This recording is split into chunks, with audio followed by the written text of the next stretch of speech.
All right, so in this video, I am going to cover a couple of things. First, I'm going to cover how a heartbeat is made, how it is initiated, how it first starts, or what makes a heartbeat happen. I'm also going to cover how a heartbeat looks on an EKG machine. It's one of the first videos of many that I will talk about pretty much EKGs, the conduction system, and briefly go over the anatomy of the heart, parts of it. Okay, so in order for you to have what's considered to be a normal heartbeat, the heartbeat has to be generated at a place called the sinoatrial node, SA node for short. So the SA node, in case you're wondering, is found in the upper posterior wall of the right atrium. So when it comes to the heart, you have 4 chambers. It's made up of 4 different parts, pretty much. I'm gonna draw it over here.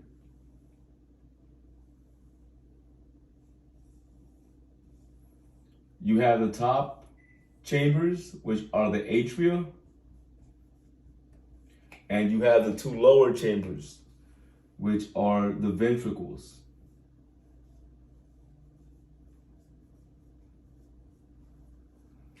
So the pacemaker, the thing that makes the heart start, that makes a heartbeat, is found in this section, the top right chamber, which is the right atrium.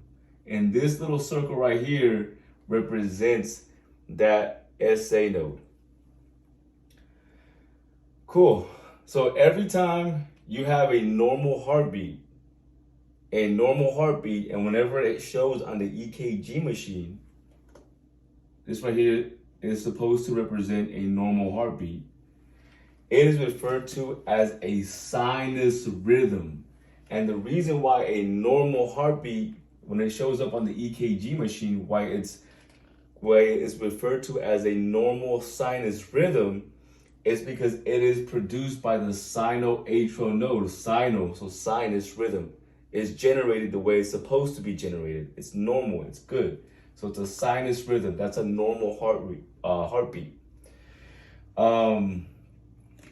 So what happens pretty much is this SA node is going to fire off. It's going to send off an impulse, right? Every so often, it's going to send off impulses. And those impulses have positive energy. And it's just going to kind of just send off an impulse all around it.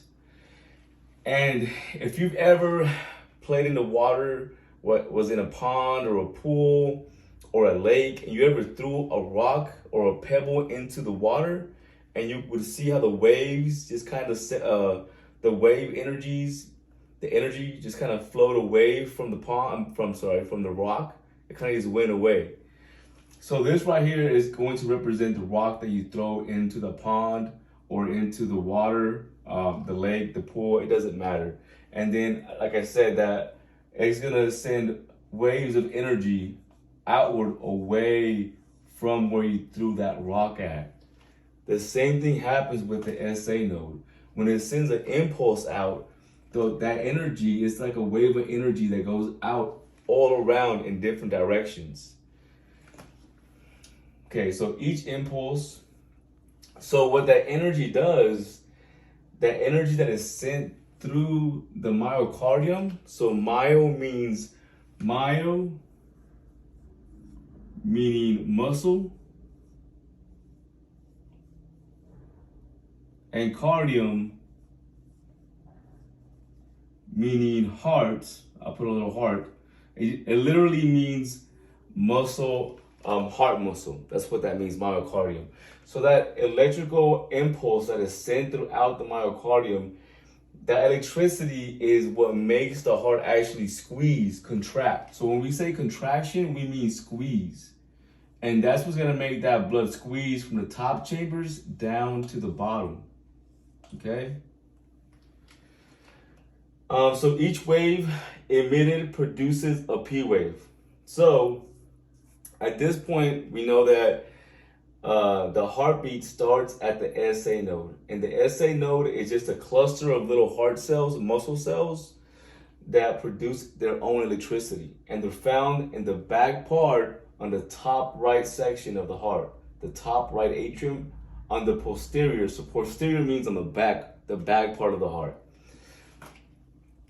When that impulse is sent out in all directions. Just like when you throw a rock in a pond or a pool, and that wave of energy goes out away in all directions from that rock where you threw that rock at. And as that wave of energy is going through the heart tissue, the myocardium, that's what actually makes it squeeze. It's going to make squeeze the atriums to squeeze all that blood down into your ventricles. Think of it like when you go into your car, and if you had a key back in the day, you put your key in the ignition.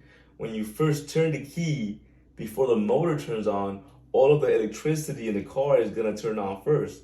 The electricity is what actually makes the motor run, right? It's going to produce that electricity that the motor needs to actually move the pistons to move the car forward. It's the same concept here. Okay, so each wave emitted produces a P wave. So as that energy, the wave of energy is going through the myocardium and is making that squeeze, that contraction. When you're looking at an EKG machine with the little squiggly lines, in case it's your first time ever talking about this, that is what we call the P wave. So that first little bump that we see in the EKG, that first little bump known as the P wave means two things. It means that one, this SA node fired off. So when it fired off, it sent electricity through both of the atrias. So it fired off in the right atrium, and immediately after it fired off, it sent that electricity or energy immediately to the adjacent atrium, the atrium right next to it, the left atrium. So they both squeeze kind of at the same exact time almost, pretty much at the same time. So this P wave means two things. One, electricity was sent throughout the atriums, and that electricity made those atriums squeeze.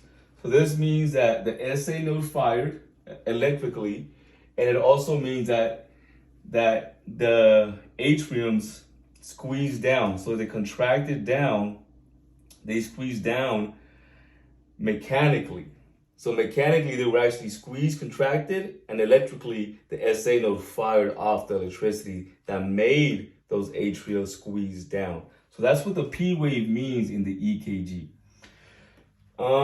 So like I said, simultaneous contraction of the atria force the blood to pass through the atrioventricular valves.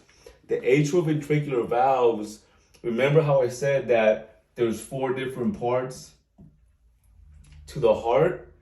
Well, the top chambers, the atriums, are separated from the ventricles by these valves. And these valves will only open up whenever the atriums constrict or squeeze down. They're being kind of forced open to allow that blood to go down. But when the atriums are squeezing blood down, the ventricles aren't squeezing. They're staying still. They're receiving the blood. So when the atriums are squeezing, when there's that P wave, the ventricles are staying still and they're just waiting to receive that blood. That's all I'm going to cover right now. Just going over the P wave for the EKG. This is really more of an EKG lecture, but I wanted you to know the anatomy and physiology of what is actually going on when you see a P wave. All right. In case you guys don't know, we are teaching classes at National University in Fresno. That's the campus that I work at. So if you're interested in taking courses, go ahead. I'm gonna leave a link below. You can go ahead and just reach out and take one of our courses. We also have an EKG course coming out too as well. And that's kind of why I'm making this content. All right, that's it.